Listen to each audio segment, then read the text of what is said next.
Olá, chamo Paulo Henrique. Hoje a gente vai falar um pouco sobre a Política Nacional de Saúde Integral da População Negra, os desafios e possibilidades para o Sistema Único de Saúde antirracista. Hoje é um momento da gente abrir um pouco mais para esse olhar abrangente em relação ao nosso Sistema Único de Saúde e também ter uma sensibilidade para um público que imprime especificidades que a saúde precisa ter esse olhar mais à frente. Então, hoje o nosso diálogo vai passar por esse caminho, e aqui é muito importante deixar ressaltado, é um pouco da minha construção acadêmica, sou assistente social de formação, finalizando mestrado, atuo na função de relevância pública no município de Horizonte, no sentido de estar compondo o Conselho Municipal de Saúde. A especialidade também minha é na questão de modalidade de residência em saúde pela Escola de Saúde Pública do Ceará. E hoje o convite, através dessa aula, é muito para a gente aprofundar um olhar, para a gente ter essa sensibilidade e buscar mesmo olhar para uma pauta que vem sendo invisibilizada, não só na atualidade, mas também dentro de um contexto histórico. Então, a intenção hoje é também fazer esse resgate histórico e pontuar como era vista a saúde da população negra nessa época, se não era vista. Então, não tem como a gente falar nesse contexto da saúde, nessa política de saúde, nesse sistema único de saúde, sem a gente fazer esse resgate histórico tão importante. Então, esse é um dos pontos que a gente vai trabalhar hoje. Quando a gente começa a dialogar um pouco mais sobre esse resgate histórico, a gente vai perceber que teve muitas pessoas movimentando esse espaço para que hoje a gente tenha esse sistema único de saúde, que avançou muito, que foi um ganho, sim, mas que ainda tem muitos pontos a serem alinhados, né, a serem trabalhados. Mas quando a gente chega no contexto histórico, a gente percebe que existia um desenho de saúde excludente, de baixa qualidade, restrito. Então, e aí já é aquele questionamento inicial, aquela movimentação de reflexão, e como era visto a questão da saúde da população negra nessa época, né? Como era tratado esses pontos. E aí eu já trago inicialmente também que não era visto, era apenas mais um público que estava ali passando por situações desumanas, sem, sem mínimo de assistência, e também ressaltar que o país passava por esse período também de estar escravizando as pessoas negras. Então, assim, tem um período escravocrata, né, nesse contexto, que também é outro fator que implicou nessa construção da história do nosso país, da história da saúde em si. Então, são pontos que a gente não pode deixar de ressaltar aqui nesse momento. Então, dessa construção, quando a gente traz esse resgate histórico, a gente vai pontuar também essa questão de todas as lutas, as movimentações que teve em relação à saúde, uma saúde que era tratada extremamente como mercadoria, assim como a população negra também via sendo tratada como uma mercadoria. Então, assim, as condições de saúde daquela época não privilegiava o público que não existia algum tipo de atividade remunerada, e aí eles categorizavam até como as pessoas como pré-cidadãos. E aí, por que pré-cidadãos, né? Tinha esse questionamento. É porque eram aqueles que eram pobres, aqueles que tinham os empregos formais, aqueles que não trabalhavam. Tinham essa linha de pensamento, né, que era imposto pela sociedade, pelos empresários, pelos que tinham domínio econômico na época. Aqui eu trago um pouco dessa linha histórica para a gente até socializar e visualizar um pouco melhor a partir da República Velha, de 1889 a 1930. E claro que aqui eu trago pontos específicos, eu trouxe uma parte. O conjunto de fatores que existiu nessa época foi bem mais amplo, mas alguns pontos, para trabalhar de acordo com a temática de hoje, é muito importante a gente tratar aqui esses pontos norteadores. Então, a assistência à saúde era privada, como eu bem citei um pouco, é de baixa qualidade e resolutividade. Então, assim, existia um desenho de saúde excludente que era posto ali para as pessoas que exerciam alguma atividade remunerada, e quem não exercia ficava com assistência de saúde que não atendia a demanda, que não realmente não respondia, não incluía, pelo contrário, só excluía. Então, assim, é um período em que era também a questão das campanhas, a gente pode aqui citar, era um período campanhista. Então, assim, em relação à promoção da saúde, combate às doenças. E aí a gente vai citar algumas como cólera, peste bubônica, eu trago até aqui também esses pontos, tuberculose, hanseníase. Existia um trabalho campanhista nesse sentido, nesse indicativo, então é muito importante a gente estar frisando esses pontos históricos fortes da época. Outro ponto também, a assistência à população era oferecida pelas Santas Casas de Misericórdia, que a gente pode ver aqui nas fotos ao lado, o quanto era uma situação precária, delicada, não existia realmente uma estrutura para lidar com essas temáticas, tá bom? Para lidar com a temática da saúde. A saúde realmente era vista nesse cenário somente para o setor privado. Era realmente tinha efeito, tinha esse alcance para o setor privado. Os demais ficavam à mercê, né, dessas questões das vulnerabilidades que envolviam as questões de saúde.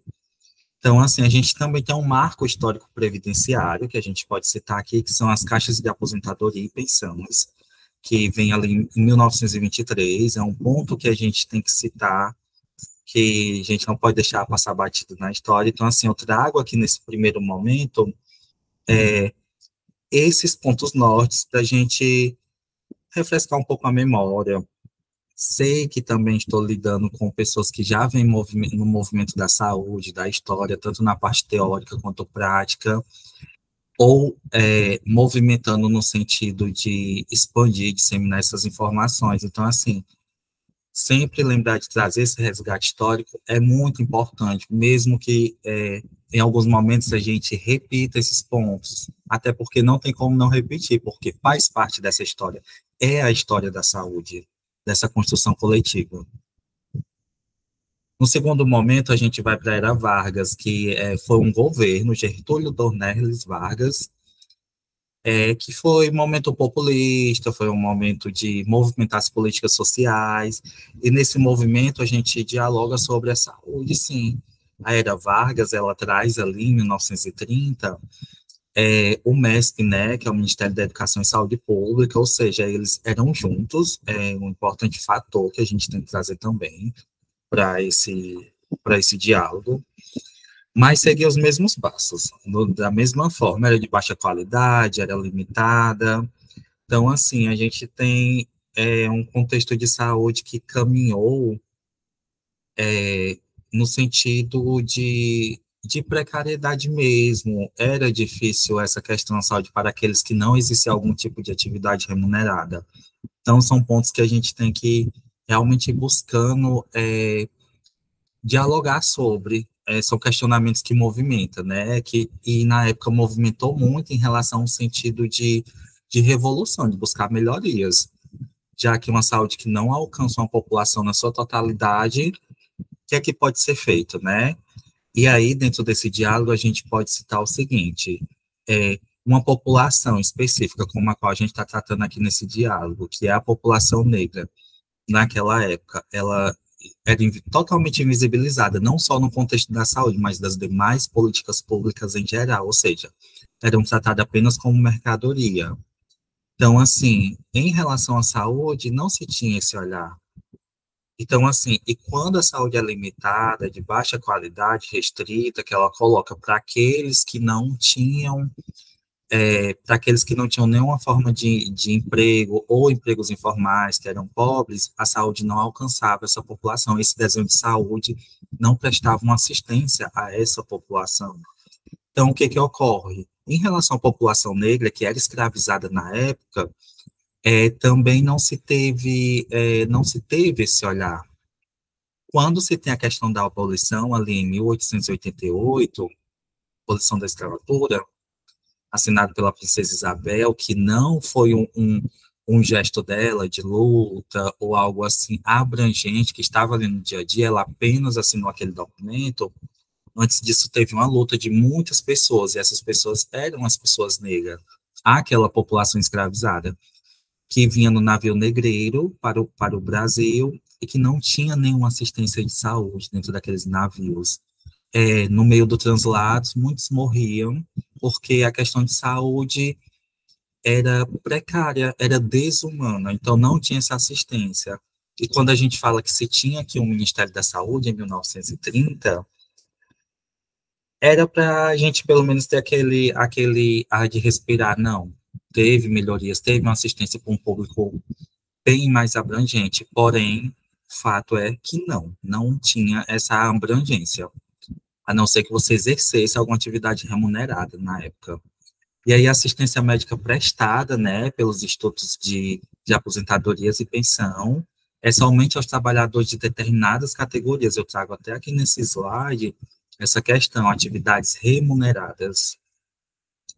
E aí a gente vai ter ali em 1933 essa substituição dos CAPs, né, pelas caixas de aposentadoria e pensões, pelos institutos de aposentadoria e pensões, tá certo? Chegamos num momento ainda, se a saúde já caminhava de forma a passos lentos, delicados, no intuito realmente de mercadoria bem restrito, nesse período de golpe militar, de ditadura, não foi diferente.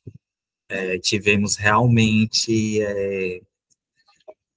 um retrocesso no pouco que se vinha avançando, podemos dizer. Então, assim, foi um momento de censura, um período ditatorial que proibia as intervenções a mais, não tinham atos de sensibilização, então, quando o Ministério da Saúde ele é desmembrado ali em 1953, e que chega no golpe de 1964, a saúde pública fica apenas ao cargo do Ministério da Saúde, porém ela ainda tem aquela questão da baixa qualidade, de ser limitada, de ter essas deficiências em sua organização de desenho de saúde. Então, essas políticas de saúde seguiam privilegiando o setor privado, e nessa época, que durou 21 anos, que foi o período desse golpe militar, ficou muito evidente o quanto a saúde foi tratada como algo de mercadoria mesmo, tá certo? Foi comercializado de tal forma.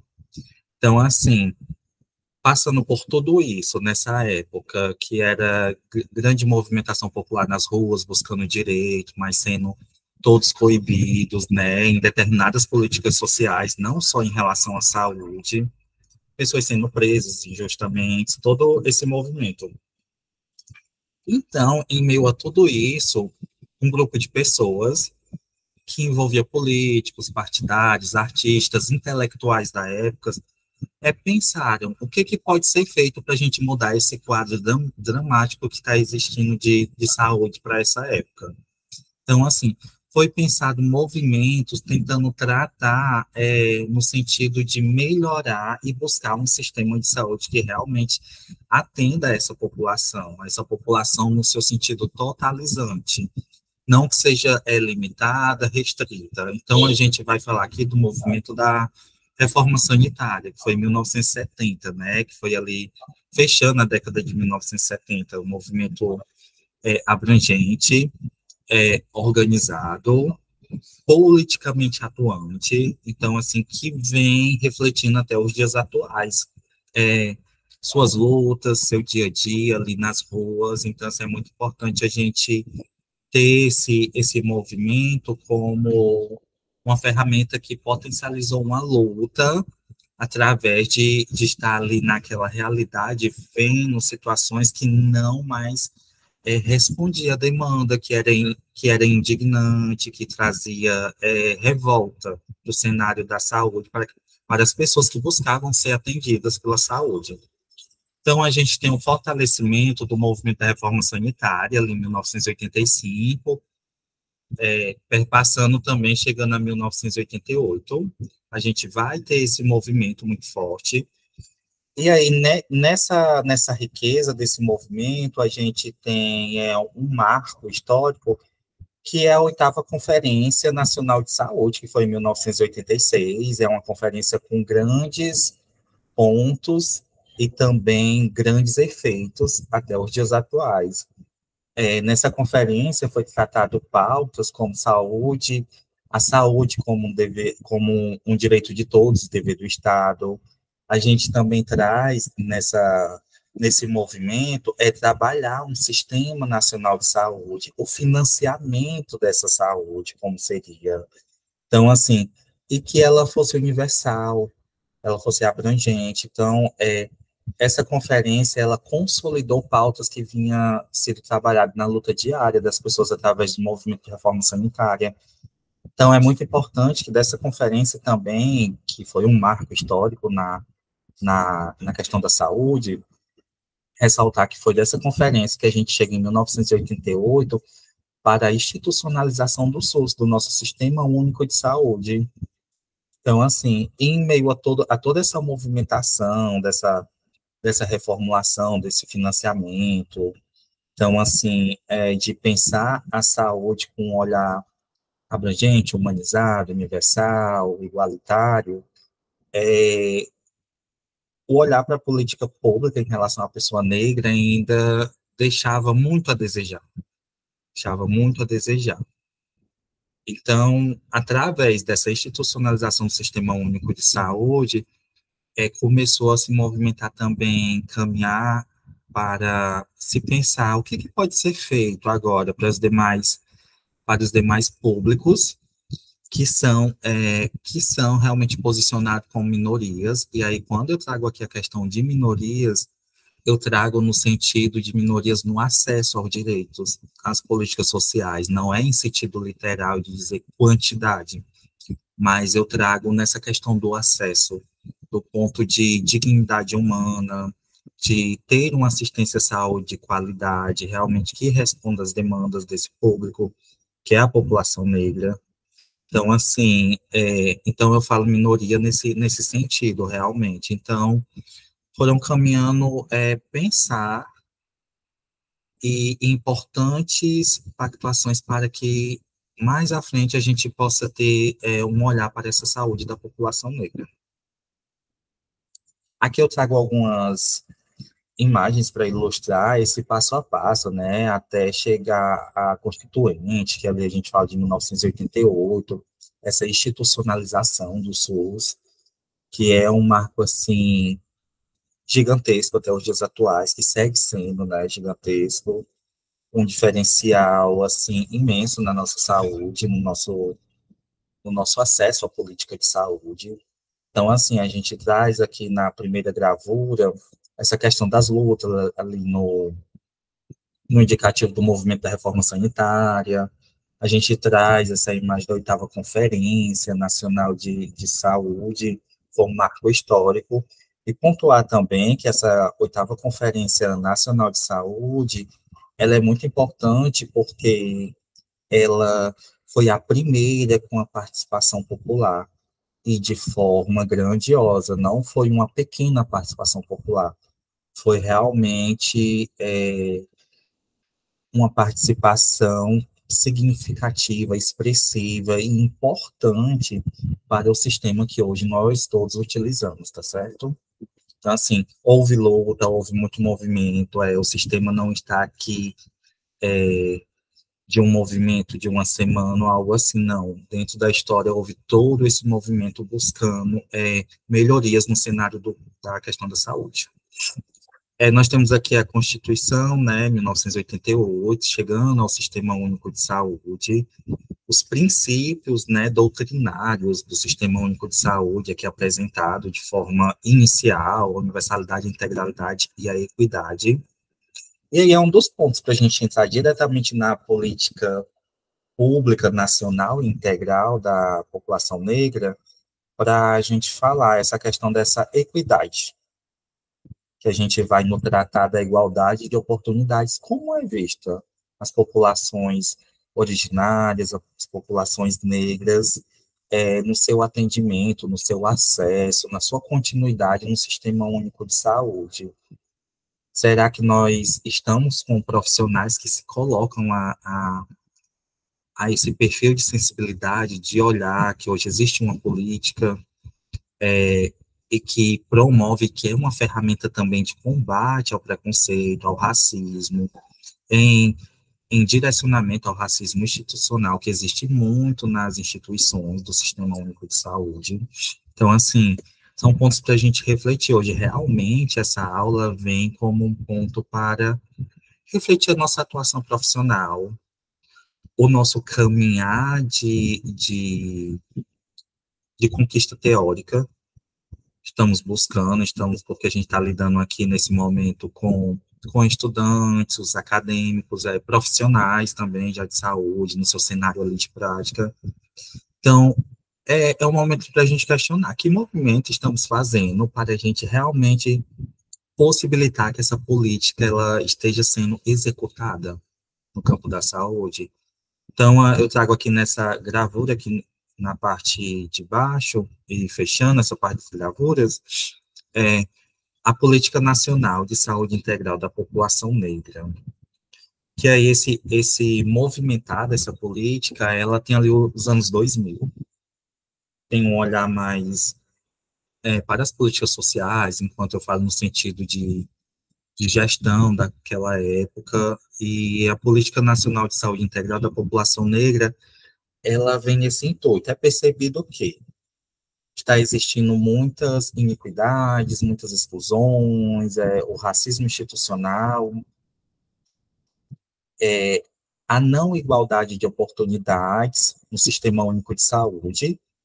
E aí o Ministério da Saúde repensa, através também da movimentação da demanda popular das pessoas negras, o que pode ser feito para a gente mudar esse quadro, superar, né? A gente transformar essa realidade. E aí o Ministério da Saúde apresenta realmente essa política no combate das desigualdades, do preconceito, como uma ferramenta também de promoção da saúde da população negra, e isso é importante a gente trazer para esse diálogo.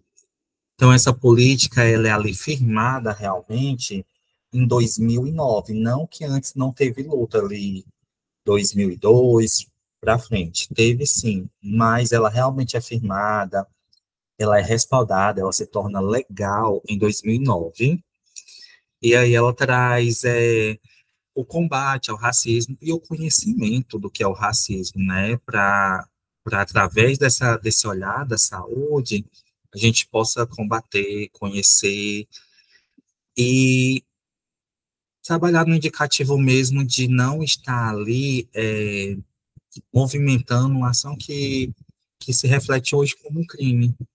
Essa questão do racismo institucional, das diversas formas de racismo existente.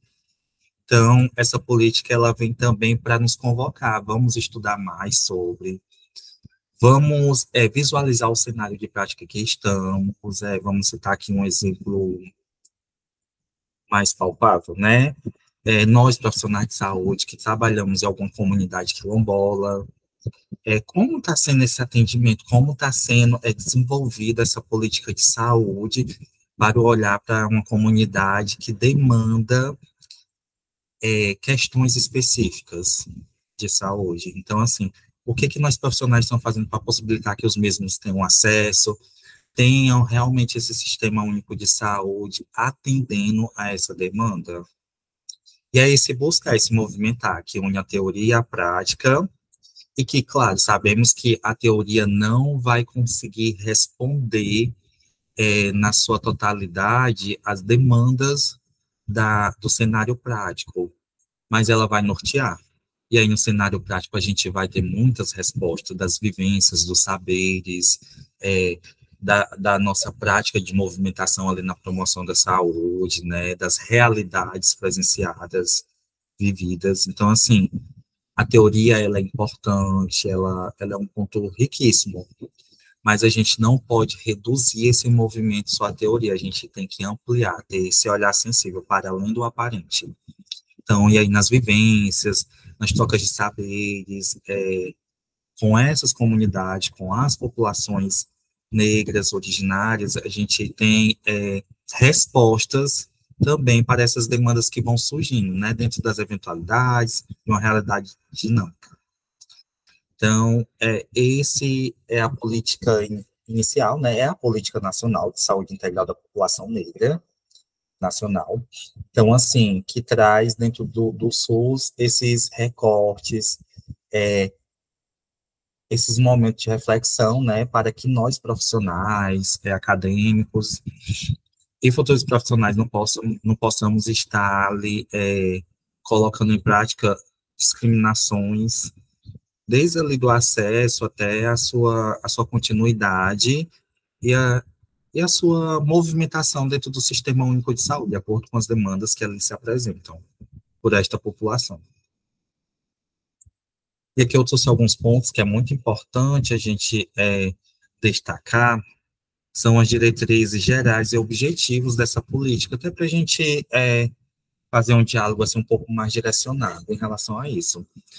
A inclusão dos temas de racismo e saúde da população negra nos processos de formação e educação permanente dos trabalhadores de saúde e no exercício do controle social na saúde. Esse ponto aqui das diretrizes, ele nos remete, nos convoca, nos convida a pontuar e se questionar se, nesse movimento que estamos, a saúde da população negra é debatida nesses espaços, se ela é vista, se ela é tratada apenas como um atendimento rotineiro, se não tem olhado para essas especificidades, que aí a gente vai olhar para uma população que as mulheres negras são mais atendidas são mais acometidas pelo câncer de mama, uma população que é acometida pela doença da questão da anemia falciforme, e que também é uma população que traz uma riqueza em saberes, que é bom a gente ampliar, firmar uma parceria, uma construção de vínculo, porque traz saberes através das ervas medicinais, da sua história, da sua ancestralidade, ou seja, que vem passando de geração em geração, e que surte um efeito nesse processo, na questão do processo de saúde, doença, esses processos de cura. Então, assim, será que esses pontos estão sendo trabalhados dentro dessas unidades, dessas instituições do Sistema Único de Saúde? Será que está sendo levada essa pauta para os conselhos municipais de saúde, municipais, estaduais, nacional, que trata a pauta da saúde? Será que isso está sendo intersetorializado, ou seja, está sendo trabalhado no diálogo com as demais políticas públicas? Porque a saúde, sim, mesmo que ela se destine a trabalhar uma política pública específica em relação à população negra, mas mesmo assim, sozinha, ela não vai conseguir dar conta, ela tem que dialogar com os demais. É uma política pública de assistência, que a gente tem que ter um diálogo, uma política pública de educação, então, a gente tem que unir forças para responder essas demandas. E aí a gente fala também a questão dos movimentos sociais negros, né, que é um momento também da gente conhecer essa realidade, realmente se permitir sair da nossa caixinha, sair do nosso quadrado ali, do nosso fazer profissional, ou da nossa leitura teórica. É ampliar esse olhar, e é essa a proposta dessa aula também, é trazer isso para vocês, trazer esses questionamentos que movimentam, essas reflexões para a gente ver alguns pontos. A promoção do reconhecimento dos saberes, eu acabei de conversar isso com vocês, de dialogar, né? Esse desenvolvimento desse processo de informações e comunicação e educação, ou seja, é uma construção e uma desconstrução ao mesmo tempo, se não existe culturalmente esses pontos de sentar para estudar, para debater sobre uma política como esta, que é de grande valia e importância, principalmente para a população negra, que historicamente, culturalmente, segue sendo invisibilizada, segue passando pela outra rua do que nós chamamos de equidade. Então, o que a gente pode fazer para a gente trabalhar essa tão sonhada equidade, esse tão sonhado acesso de qualidade, universal no sistema de saúde. São os nossos movimentos profissionais, como também acadêmicos, que podem contribuir. Então, hoje tratar esse tema que eu trago com grande satisfação, com imenso prazer, porque foi algo que foi e é algo que eu trato nas políticas públicas as quais eu venho trabalhando, seja na saúde, quando estive na saúde, e atualmente na área da educação. Eu venho fortalecendo, eu venho sempre enfatizando, instigando as pessoas a dialogar sobre esta política, porque se em um determinado período, um país que foi construído através da escravização dessa população negra, e ao mesmo tempo que teve aquele período de abolição, tá? Agora vocês estão liberados, no sentido assim mais resumido, vocês estão liberados, mas aí, para onde eles foram? Que orientação, que suporte teórico eles tiveram para acessar uma política de saúde, para ter condições de alimentação, de moradia? Nada, apenas foi assinado um papel e eles foram liberados de uma forma irresponsabilidade no sentido de não ter, dessa população não ter acessado antes instrumentos, ferramentas que poderiam lhe dar um suporte nessa nova fase da vida. E assim não foi diferente em relação à saúde. Então, se historicamente foram invisibilizados, os direitos foram negados, e aí, tratando aqui da saúde, também não foi diferente em relação à população negra, que movimentos a gente pode estar fazendo para a gente contribuir para que essa história não continue? Essa história de negação, de invisibilização, de racismos, preconceitos. Então, assim, o que pode ser feito para a gente colaborar, para a gente superar essa situação? Esses são alguns pontos. E aí eu trago aqui um pouco mais direto sobre o racismo institucional, né, que a gente pontua maneiras de qualificar esse racismo no sentido de conhecimento, para ele não ser reproduzido, ou seja, para ele ser combatido. E é muito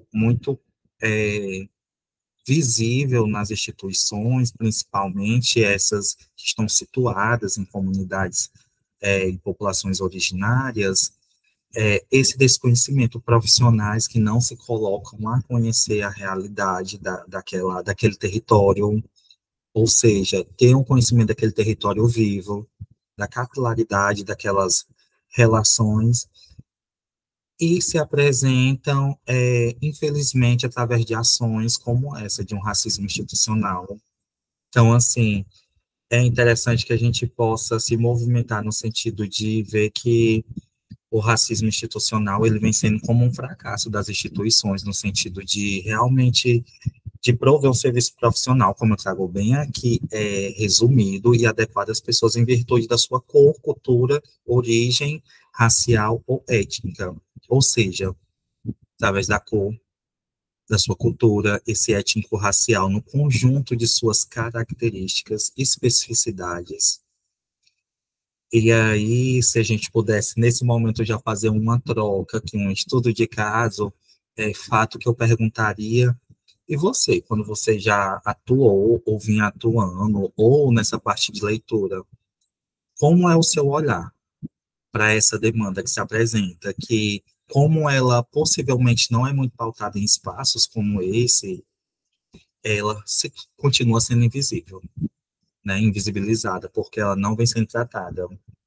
Então, assim, e quando ela vem sendo tratada, a gente se questionar, o que eu tenho feito, né, para movimentar isso no sentido de melhoria, de superação, de promover mesmo o acesso a esses direitos. É nesse intuito que também essa aula vem nos movimentar. Então, assim, a gente traz aqui algumas pontuações, tá certo?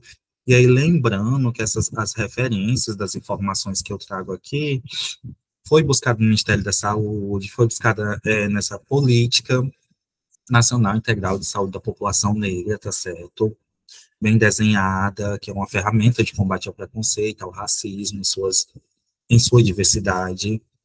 Então, assim, o institucional, ele vem dessas práticas de discriminação dentro das instituições, né, que se movimenta do Sistema Único de Saúde. Então, assim, é um momento para a gente estar trabalhando esse olhar com mais sensibilidade, com humanização, no sentido de combater. Não basta só eu não ser racista, eu tenho que ser realmente antirracista, ou seja, combater essas ações desde a raiz. Combater no sentido de, através do seu movimento profissional, você possa fazer ações que você traga informação, que você traga que sim é um direito, que sim é a população que tem esse acesso, e que esses profissionais dessas instituições e acadêmicos que estão aí nesse movimento, né, de construção, que eles possam se perceber a ponto de não vir a cometer algum tipo de preconceito, algum tipo de racismo ou discriminação dentro da área da saúde e das demais áreas também hoje, porque a gente está pautando a saúde, a política pública hoje trabalhada nesse diálogo é a saúde, mas isso não se limita à saúde, né, às demais políticas públicas e sociais. E quando eu falo de combater, eu trago aqui alguns direcionamentos, orientações que considero bastante importantes para a gente já ir caminhando para finalizar nossa aula. É o letramento racial, e é justamente isso que a gente vem conversando aqui. É como a gente vai combater algo que a gente não conhece, né? Então, assim, a gente precisa se apropriar, precisa conhecer, se permitir, ter essa sensibilidade profissional de olhar. E essa organização profissional, acadêmica, ela envolve todos ao seu redor. Não é só ali a pessoa da unidade básica de saúde, que está ali como referência, o enfermeiro, vamos supor, ou o assistente social ali daquela unidade básica de saúde, é que vai se movimentar para entender isso, ou aquele agente de saúde. Não, é toda a equipe. Promover momentos de estudo, debater, trazer a comunidade para esse debate, porque nada melhor do que uma construção horizontalizada, ou seja, que a gente escute a população, construindo com eles e para eles. Isso é muito importante. Não trazendo uma forma imposta, só de cima para baixo. Então, então é importante que essas práticas educativas, elas transitem dentro das instituições do Sistema Único de Saúde. Isso também é uma das intencionalidades de eu estar trazendo essa aula para esse grande evento, tá certo? Então, assim, aqui eu trago ao lado, nessa gravura, uma autora, assim, de referência na área, que ela traz em seu título o Pequeno Manual Antirracista, e que traz vivências e formas da gente combater. Então, é super importante uma leitura de fácil acesso, rica, potente, e que traz uma movimentação no nosso sentido de pensar o que que a gente pode fazer, o que que a gente já cometeu, mas o que que a gente pode fazer no sentido de superar, de buscar e de promover, através da leitura, do espaço teórico, lá na prática, ações que possam buscar erradicar preconceito, racismo, tá certo? Então, deixo isso como orientação, como uma sugestão, é de Jamila Ribeiro, Pequeno Manual Antirracista, e aí ela traz situações que transversalizam as diversas políticas públicas. Então, é importante que a gente tenha essa leitura, tá certo? Trago também sugestões de demais livros que assim, super importantes na pauta da população negra, que traz vivências, histórias, conquistas, desafios, pontuações realmente de resistência, de insurgências. Então, assim, desses a gente já citou ali de Jamila Ribeiro, né, porque não é antirracista, mas, assim, um que atualmente até eu estou lendo, que é muito importante para a finalização do meu mestrado e também para a minha atuação prática nas diversas políticas, é o Quarto de Despejo, de Carolina Maria de Jesus. Então, assim, ela traz ali um cenário de 1953, dentro de uma favela, buscando condições de saúde também, porque ela toca na alimentação, nas condições de moradia, ela toca nas vivências do trabalho dela, do dia a dia, denuncia a fome, denuncia um preconceito, racismo. Então, assim, é uma leitura também muito rica e que aqui a gente pode até trazer ela para estudos em relação aos determinantes e condicionantes de saúde, e aí a gente sabe que o racismo, ele é um dos pontos que invisibiliza, mata, que nega acessos, e não é diferente na área da saúde. Então, assim, essas leituras ficam aqui, tá certo? Como sugestão, fica disponível para vocês se movimentarem no sentido de, de leitura também do profissional, do acadêmico que vocês estão construindo, se tornando, e buscar cada vez mais ser esse profissional que vai promover, que vai, né, qualificar e vai abrir caminhos para acessar os direitos sociais. Na saúde não é diferente.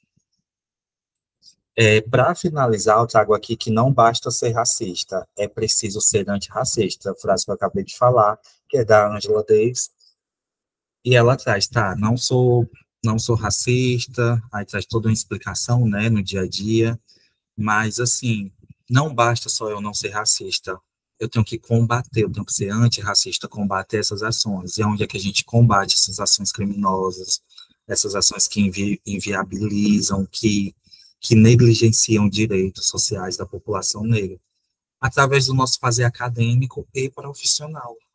É através de momentos como esse, de diálogo, de construção, de coletividade, de proposições, é através dessas aulas, são em rodas de conversa ali no território, nos espaços que representam aquela comunidade. Então, assim, ter todo esse olhar, ter toda essa sensibilidade profissional e humana para a gente combater o preconceito e o racismo.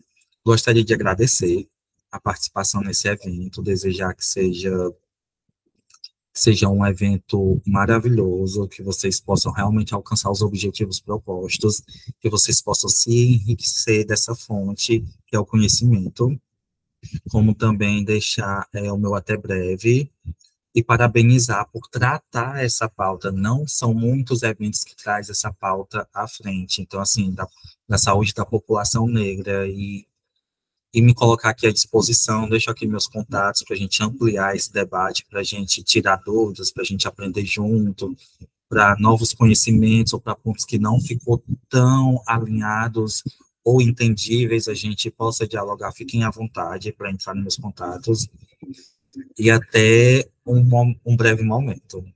Sucesso!